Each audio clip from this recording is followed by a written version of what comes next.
साहब मैं आपके पास आऊँगा, एक खबर जो सऊदी अरब से आई है और इस तरह की खबरें लगातार आ रही हैं। मिस्र से हो कि साहब वो रूस से खरीद रहा है, चीन से खरीद रहा है या अब सऊदी अरब बना रहा है बैलिस्टिक मिसाइल।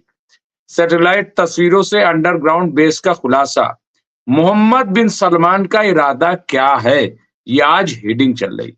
मैं ये हेडिंग पढ़ रहा हूँ नवभारत टाइम्स की। वहाँ पे ये खबर है। क्या लग रहा है आपको? सऊदी अरब का ये स्टेप, सऊदी अरब क्या अब अपने आप को अमेरिका से अलग-थलग करना चाहता है? क्या अपने पैर पे खड़ा होना चाहता है? या फिर ये तमाम जो हिम्मत आई है, वो ईरान से दोस्ती के बाद, चाइना से करीब जाने के बाद, कहाँ से ये जो चीज़ खबरें आ रही? फजील साहब। देखिए, सऊदी अरब का पाकिस्तान के साथ अलायंस है मिलिट्री के लिए। सऊदी अरब की जब भी जरूरत पड़ेगी पाकिस्तान उसे अपना मिलिट्री सपोर्ट देगा। ऐसा उन लोग का एग्रीमेंट भी है। उसके बदले में सऊदी अरब काफी पैसा भी देता है इनको। और उनकी पाकिस्तान जो है एशिया के अंदर एक मजबूत आर्मी है, तो उनको पूरा सपोर्ट करते हैं। और उनकी अपनी भी खुद की आर्मी है। हाँ, लेकिन उतनी नहीं है। अभी तक वो लोग सोने का महल बनाते थे, सोने का बाथरूम बनाते थे, सोने के जहाज में चलते थे। सोना का बहुत शौक है, लग्जरियस लाइफ की तरफ बहुत ध्यान था। लेकिन अब उनके ऊपर जो खतरे हैं, एक फिलिस्तीन के लिए एक इमाम ने मस्जिद के चौराहे पर अजान दे दी, तो सऊदी ने उसे अरेस्ट करा लिया कि ये गलत तरीका है।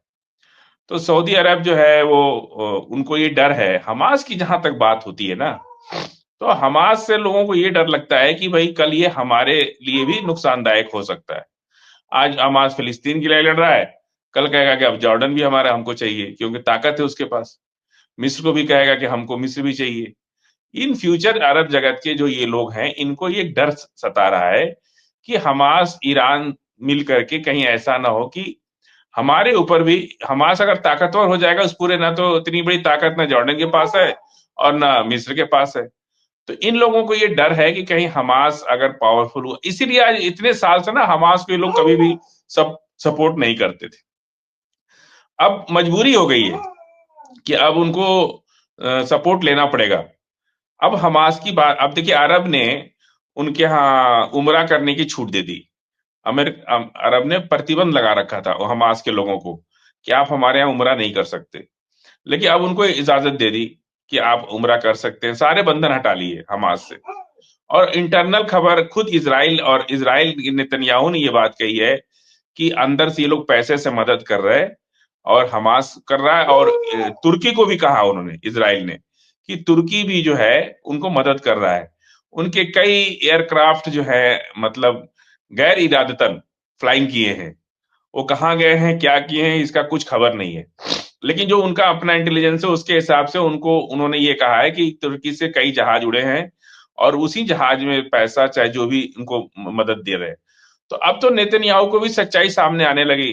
और जब शुरू में आप लोग भी कहते थे तो मैं ये कहता था कि भाई किसी को भी आप ना मत कहिए, बिना मदद के हमास इतना ताकतवर नहीं हो सकता। तो वो कौन मदद करेगा? इसराइल तो करेगा नहीं, अमेरिका करेगा नहीं, नेटो देश करेंगे नहीं, भारत पाकिस्तान करेगा नहीं। तो कहीं ना कहीं उनको मदद तो इस इस्लामिक जगत से ही मिल रही है ना। तो रूस जो है उनको पैसे नहीं देगा, न चाइना देगा। हाँ, उनको टेक्नोलॉजी मुहैया करा देगा, उनको कुछ दिमाग दे देगा। तो जो भी पैसे की मदद, चाहे जिस आज इतनी बड़ी ताकत बन के जिसने इसराइल और अमेरिका को चैलेंज कर दिया, हूती है, हमास है, हिजबुल्लाह है, तो ये लोग के पीछे कौन है? पूरा इस्लामिक जगत। और फिलिस्तीन और मस्जिद अक्सा। अब मस्जिद अक्सा की बात कम हो रही है, बात मस्जिद अक्सा की है कि मस्जिद अक्सा का क्या होगा, यरूशलेम का क्या होगा। अरे ट्रंप ने जब कहा कि गजा खाली कर दो, तो सवाल, गजा खाली करके कहां जाएंगे? यरूशलेम का क्या होगा? मस्जिद अक्सा भी खाली छोड़ के चले जाएंगे?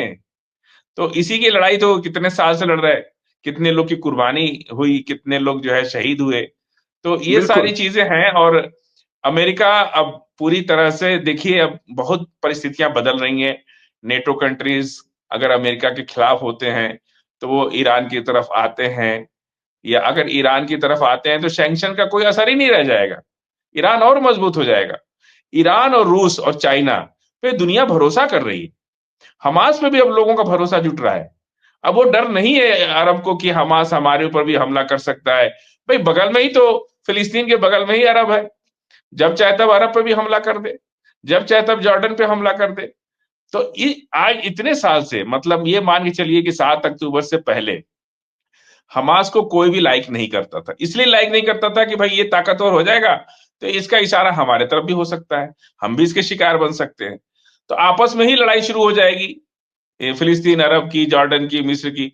तो इसके, लेकिन अब हमास पर लोग भरोसा कर रहे हैं। अब ये कह रहे हैं कि जिस तरह से अफगानिस्तान के अंदर तालिबान पर भरोसा लोगों का जमा है, हमास पर भी लोग भरोसा कर रहे हैं।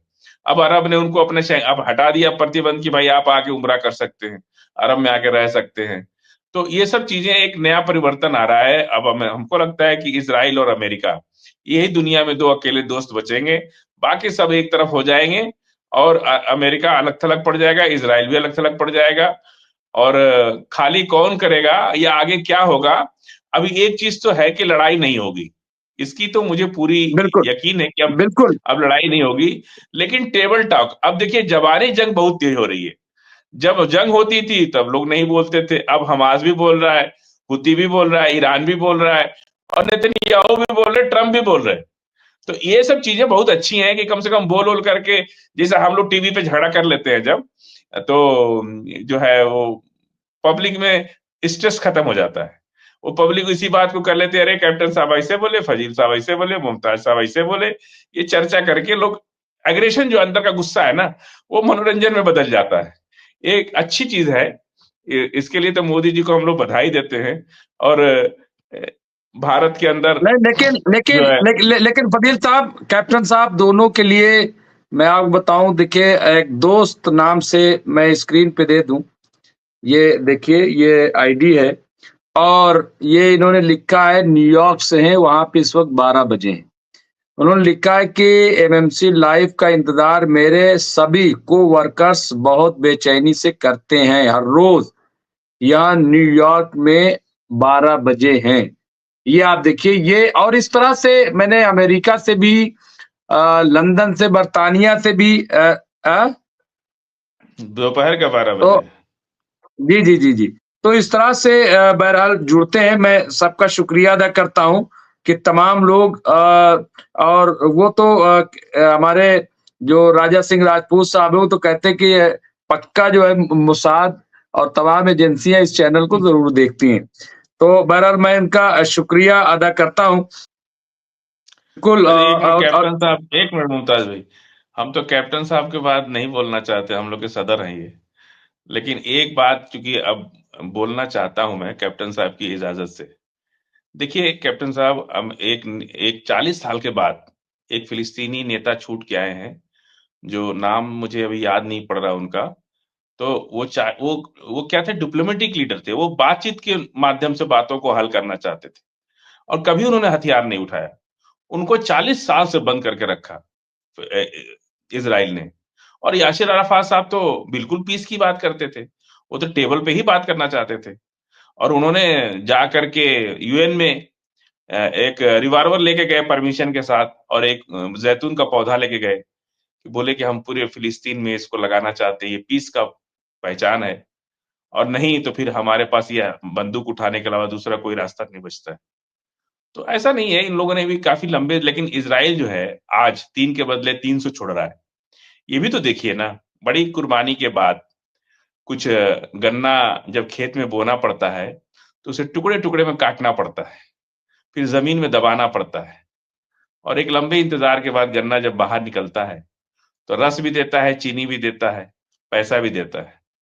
तो कभी कभी इंसान, चाहे हम हो, आप हो, कोई भी हो, वो गन्ने की तरह कटना पड़ता है उसको, क्योंकि उसे कई गन्ने पैदा होने हैं। अगर नहीं कटेगा तो फिर गन्ने की फसल आगे बढ़ेगी नहीं।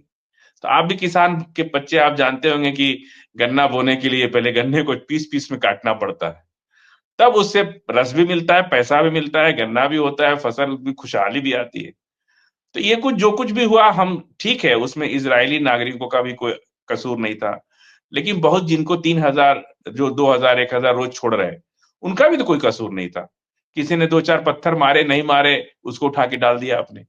एक नेता को 40 साल के बाद छोड़ा आपने। यासिर अराफात साहब तो पीस की ही बात करते थे, वो तो टेबल पे ही बात करना चाहते थे, लेकिन 1 इंच गजा ले लिया, 1950 की लाइन खींच दी, वेस्ट बैंक ले लिया, और पूरा आप देखिए उनका क्या इरादा था, अगर 2-4-6 महीना ये लोग रिएक्ट नहीं करते, तो हो सकता है कि गजा को भागना पड़ता सबको एक साथ, अगर हमास नहीं होता तो।